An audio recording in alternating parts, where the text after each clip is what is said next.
कहानी की शुरुआत होती है रेज़ेम्बोल नाम के एक गांव में, जहां के लोग प्राचीन काल से एल्केमी नाम की एक विद्या का इस्तेमाल करते आ रहे थे। इस विद्या के जरिए लोहे की चीजों को पिघलाकर सोने का बना दिया जाता था और कुछ लोग तो इस विद्या का इस्तेमाल मरे हुए लोगों को फिर से जिंदा करने के लिए भी करते थे। मगर ये कोई बच्चों का खेल नहीं है, ये एक बेहद खतरनाक तकनीक थी और इसके बारे में अफवाह थी कि अगर एक्सपेरिमेंट के दौरान कोई गड़बड़ी हुई तो भयंकर तबाही मच सकती है। खैर, इसके बाद हम एडवर्ड और अल्फोंसे नाम के दो भाइयों को देखते हैं जो बचपन से खुद ही एल्केमी सीखने की कोशिश कर रहे थे।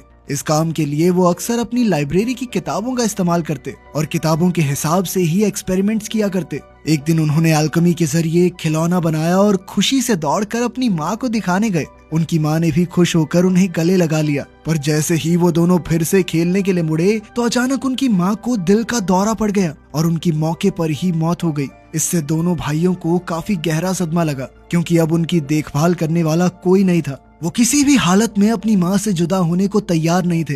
तभी एडवर्ड को एक आइडिया आया और उसने अल्फोंसे से कहा कि वो एल्केमी के जरिए ट्रांसम्यूटेशन नाम की एक प्रक्रिया करके अपनी माँ को फिर से जिंदा कर सकते हैं। पर अल्फोंसे ने इसके बारे में डरावनी अफवाह सुन रखी थी, इसलिए उसने कहा कि इसका अंजाम अच्छा नहीं होगा। लेकिन एडवर्ड ने उसे समझाया कि डरने वाली कोई बात नहीं है, कर लेंगे हम यार, कॉन्फिडेंस रख तू। इसके बाद उन्होंने मिलकर प्रक्रिया की तैयारी शुरू कर दी। सबसे पहले उन्होंने किताब में लिखा सारा सामान इकट्ठा किया और उसे एक जादुई गोले के बीच में रख दिया। इस जादुई गोले को ट्रांसम्यूटेशन सर्कल भी कहा जाता है। फिर जैसे ही उन्होंने मंत्र बोलने शुरू किए, अचानक गोले में जबरदस्त ऊर्जा पैदा होने लगी और कुछ ही पलों में वहाँ एक भयंकर बवंडर बन गया। उसी पल उन्हें एहसास हुआ कि उनका एक्सपेरिमेंट फेल हो चुका है, पर तब तक बहुत देर हो चुकी थी। फिर जल्द ही उस जादुई बवंडर ने उनका पूरा घर उजाड़ कर रख दिया।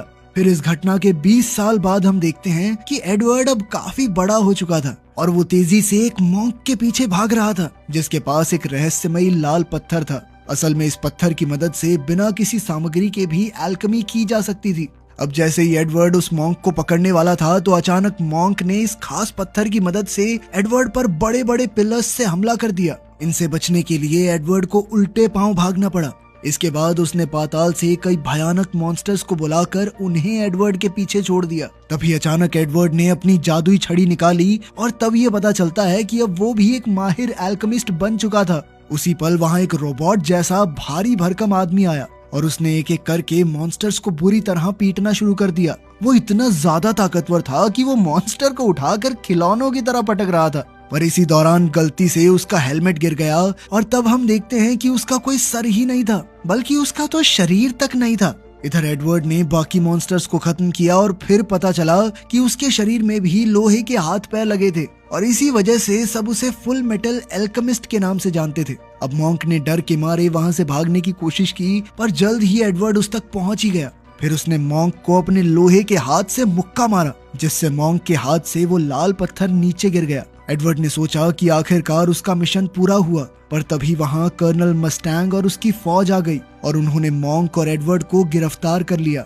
एडवर्ड ने उनसे लाल पत्थर की भीख मांगते हुए कहा कि ये पारस पत्थर है, पर कर्नल मस्टैंग ने उसी पल इस पत्थर को अपनी उंगलियों से भस्म कर दिया और कहा कि ये नकली पत्थर है। ये देखकर एडवर्ड बहुत दुखी हो गया, क्योंकि वो इतने सालों से पारस पत्थर को खोजने में जुटा हुआ था। तभी वहाँ पर वही रोबोट जैसा आदमी आया, जो कोई और नहीं बल्कि एडवर्ड का छोटा भाई अल्फोंसे ही था। उसने एडवर्ड को हौसला देने की कोशिश की, मगर इसी मौके का फायदा उठाकर मॉन्क फौजियों के चंगुल से बचकर भाग गया। खैर, बाद में सब मिलिट्री बेस पहुँचे तो कर्नल मस्टैंग ने कहा कि पारस पत्थर जैसी कोई चीज नहीं है। असल में जो पत्थर मॉन्क के पास से मिला था वो मॉन्क की शक्तियों की वजह से ही जादू कर रहा था। मगर एडवर्ड को अब भी पूरा विश्वास था कि कहीं ना कहीं पारस पत्थर जरूर मौजूद है और अगर वो ढूंढता रहा तो वो उसे जरूर मिलेगा। असल में इस पत्थर को हासिल करने के पीछे उसका मकसद था कि वो इस पत्थर की शक्तियों की मदद से अपने खुद के हाथ पैर और अपने भाई का पूरा शरीर वापस ले आए। खैर, जब वो मिलिट्री बेस से निकलकर अपने घर की तरफ जा रहा था तो एडवर्ड को अपनी बचपन की पक्की सहेली विनरी मिल गई। दरअसल उसे एडवर्ड के मिशन के बारे में खबर मिली थी और जब उसे इसके पीछे की कहानी का पता चला तो उसने कहा कि वो भी पारस पत्थर ढूंढने में उनकी मदद करेगी। उधर मॉन्क मिलिट्री के चंगुल से बचकर एक खुफिया कमरे में पहुंचा, जहां 3 जादुई गैंगस्टर उसका इंतजार कर रहे थे। उनकी लीडर थी लस्ट। इसके अलावा ग्रुप में एनवी नाम की एक लंबी लड़की थी जो किसी का भी भेष बना सकती थी और ग्लूटनी नाम का लड़का जो दुनिया में कुछ भी खा सकता था। असल में लस्ट ने मॉन्क को किसी काम पर भेजा था, लेकिन मॉन्क वो काम पूरा नहीं कर पाया, इसलिए लस्ट गुस्से से आग बबूला हो उठी। फिर उसने सजा देने के लिए जादू से अपने हाथ लंबे करके उसे गला घोट कर मार डाला। उसके मरते ही ग्लूटनी तुरंत उसकी लाश को नोच नोच कर खा गया। वहीं दूसरी ओर एडवर्ड सोने की कोशिश कर रहा था, पर उसे बार बार 20 साल पुरानी घटना के दृश्य दिखाई दे रहे थे। जब उनका एक्सपेरिमेंट फेल हो गया तो एडवर्ड को सच के दरवाजे पर लाया गया, जहां इस ब्रह्मांड का सारा ज्ञान छिपा हुआ है। अचानक दरवाजा खुला और 2 भयंकर हाथ उसे खींचकर अंदर ले आए। अब एडवर्ड ब्रह्मांड में तेजी से उड़ता हुआ जा रहा था और अचानक उसे थोड़ा दूर अपनी माँ की झलक दिखाई दी। उसने उन्हें छूने की पूरी कोशिश की, मगर अगले ही पल उसने देखा कि वो दरवाजे से बाहर आ गया था। खैर, अब एडवर्ड को एल्केमी का पूरा ज्ञान हो गया था और अब वो बिना किताबों के भी उसका इस्तेमाल कर सकता था। तभी वहाँ एक धुएं के बादल जैसी मूर्ति आई और उसने कहा कि मैं भगवान हूँ। उसने कहा कि अगर कोई एक मरे हुए इंसान को वापस जिंदा करना चाहता है तो उसे भगवान से एक डील करनी होगी। इसके मुताबिक किसी को जिंदा करने के बदले में उसे अपने शरीर के एक हिस्से की बलि देनी होगी। अब एडवर्ड कुछ भी करके अपनी माँ को जिंदा करना चाहता था, इसलिए भगवान ने बदले में उसका एक पैर ले लिया। बाद में एडवर्ड की आंख खुली तो वो अपने घर में था। घर बिल्कुल वैसा का वैसा था, पर उसका पैर कट चुका था। इसके अलावा उसका भाई अल्फोंसे भी कहीं नजर नहीं आ रहा था। तब उसे एहसास हुआ कि अल्फोंसे ने तो माँ को जिंदा करने के लिए खुद को ही कुर्बान कर दिया। इसके बाद एडवर्ड उसी जादुई गोले के पास गया जहाँ उन्होंने एक्सपेरिमेंट किया था। उसने देखा कि वहाँ एक काले रंग के धुएं वाला मॉन्स्टर था जो उसकी माँ तो बिल्कुल नहीं थी। अब वो अपना पैर भी गवा चुका था और उसकी माँ भी जिंदा नहीं हुई थी, इसलिए वो गुस्से से तिलमिला उठा। इसी चक्कर में वो एक आर्मर सेट से टकरा गया और अपने भाई को वापस जिंदा करने के लिए उसने दोबारा जादू शुरू किया। उसका एक्सपेरिमेंट सही रहा और एक बार फिर वो सच के दरवाजे के सामने आ गया, जहां भगवान पहले से उसका इंतजार कर रहे थे। इस बार उसे अपने भाई को जिंदा करना था तो भगवान ने उसके बदले उसका दूसरा पैर भी ले लिया। जब उसकी आंख खुली तो उसने देखा कि उसके दोनों पैर कट चुके थे। फिर उसने देखा कि अल्फोंसे जिंदा हो गया था, पर उसका शरीर नहीं था, बल्कि वो एक रोबोट के रूप में था। खैर, अब असलियत में हम देखते हैं कि कर्नल मस्टैंग दोनों भाइयों और विनरी को टक्कर नाम के एक एल्केमिस्ट के पास लेकर आया, क्योंकि उन्हें उम्मीद थी कि यहाँ से पारस पत्थर के बारे में कोई जानकारी मिल सकती है। जब वो वहाँ पहुँचे तो टक्कर ने उन्हें अपने खास आविष्कार दिखाए। असल में उसने कई जानवरों को आपस में मिलाकर नए जानवर बनाए थे।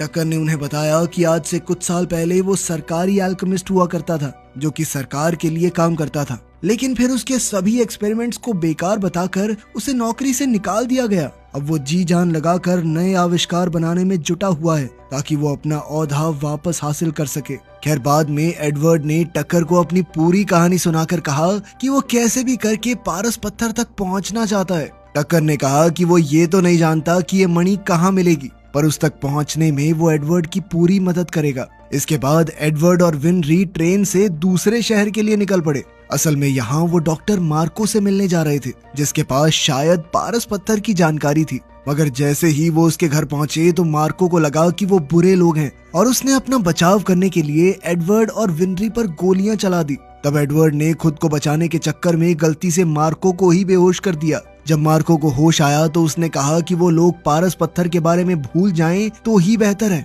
तभी अचानक उसे एक नेगेटिव एनर्जी महसूस हुई और उसने तुरंत खिड़की पर गोली चला दी। तब ये खुलासा होता है कि गैंगस्टर लस्ट काफी देर से वहाँ छुपकर उनकी जासूसी कर रही थी। वो धीरे धीरे उन तीनों की तरफ बढ़ने लगी।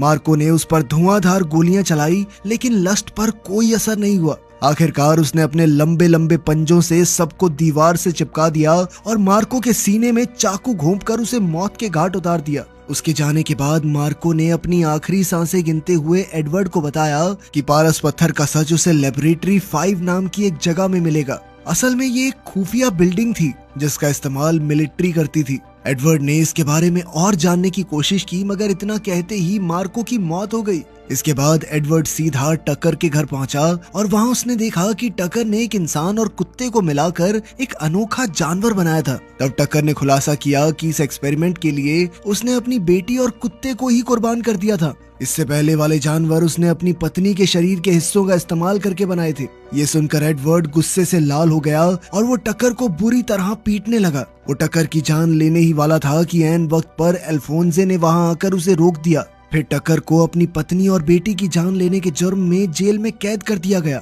इसके बाद एडवर्ड ने कई किताबों में लैब 5 के बारे में ढूंढने की कोशिश की, मगर कई हफ्तों की मेहनत के बाद भी उसके हाथ कुछ नहीं लगा। पर एक शाम जब वो लाइब्रेरी में था तो मिलिट्री जनरल वहां आया और उसने एडवर्ड को बताया कि लैब 5 असल में मिलिट्री के स्टोर रूम का नाम है, जिसे अब कोई इस्तेमाल नहीं करता। ये सुनते ही एडवर्ड तुरंत अपनी टीम के साथ वहां पहुंचा। उधर वो मिलिट्री कैप्टन लैब 5 पर और रिसर्च कर रहा था तो उसे पता चला कि लैब 5 असल में एक बहुत बड़ा जादुई गोला है, जहां बहुत बड़े पैमाने पर ट्रांसम्यूटेशन जादू को अंजाम दिया जा रहा है। उसने अपने सीनियर्स को इसके बारे में खबर देने की सोची, पर बदकिस्मती से लस्ट ने उसे रोक दिया। बेचारा कैप्टन जैसे तैसे घर से भागा और उसने जनरल को फोन किया, मगर तभी एनवी कर्नल मस्टैंग का भेष बनाकर वहां आई और उसने कैप्टन का खून कर दिया। असल में वो कर्नल पर इस कत्ल का इल्जाम लगाना चाहते थे ताकि उसे जेल हो जाए। आखिरकार उनका प्लान कामयाब रहा, क्योंकि कुछ लोगों ने उसे हत्या करते हुए देख लिया था और उन्होंने पुलिस को खबर कर दी।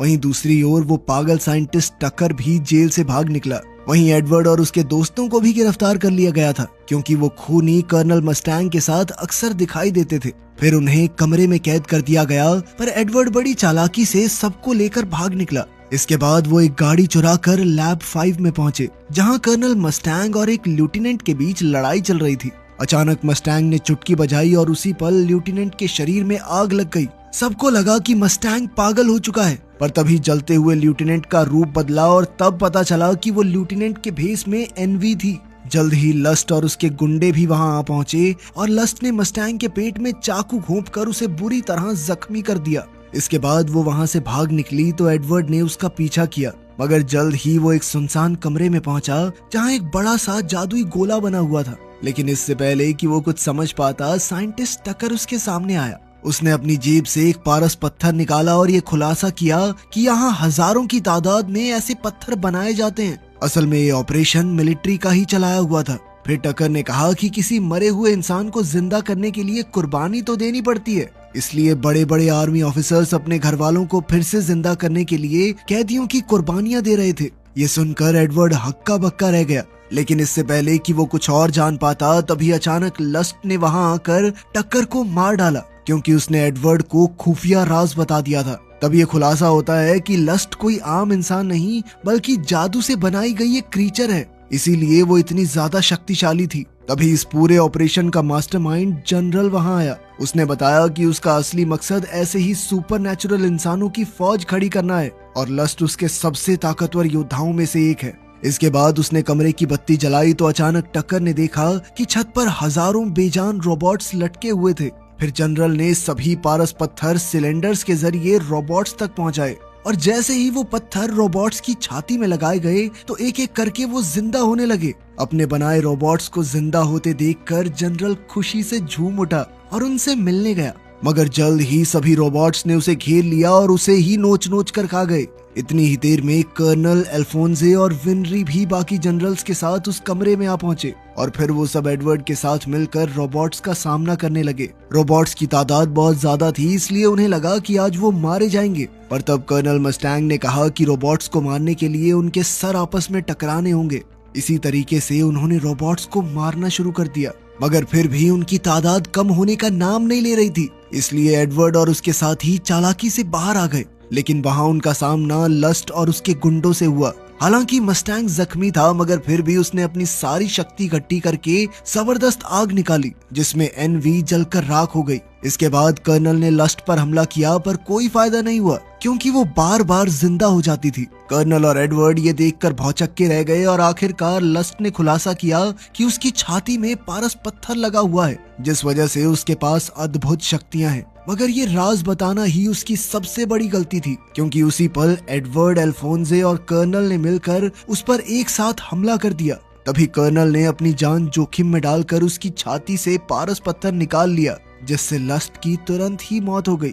इधर ग्लूटनी ने ये सब देखा तो वो खुद ही दुम दबाकर भाग निकला। आखिरकार अपनी जीत के बाद कर्नल मस्टैंग ने एडवर्ड को वो पारस पत्थर दिया ताकि वो अपने भाई का शरीर वापस ला सके। एडवर्ड ने एल्केमी शुरू की और अब वो फिर से सच के दरवाजे पर पहुंच गया। वहां अल्फोंसे अपने शारीरिक रूप में खड़ा था और अब एडवर्ड को सिर्फ ये पत्थर भगवान को देना था, जिसके बदले में उसका भाई अपने शरीर के साथ जिंदा हो जाएगा। मगर ऐन वक्त पर वो पीछे हट गया अब एडवर्ड अपने फायदे के लिए पत्थर का इस्तेमाल नहीं करना चाहता था, क्योंकि वो जानता था इससे कितनी जिंदगियां बर्बाद हो चुकी हैं। आखिरकार वो असलियत में वापस लौट आया और अपने भाई से माफी मांगी, क्योंकि वो उसका शरीर वापस नहीं ला पाया। तब अल्फोंसे ने भी उसे माफ करके कहा कि वो भी अब इस जादू का इस्तेमाल नहीं करना चाहता।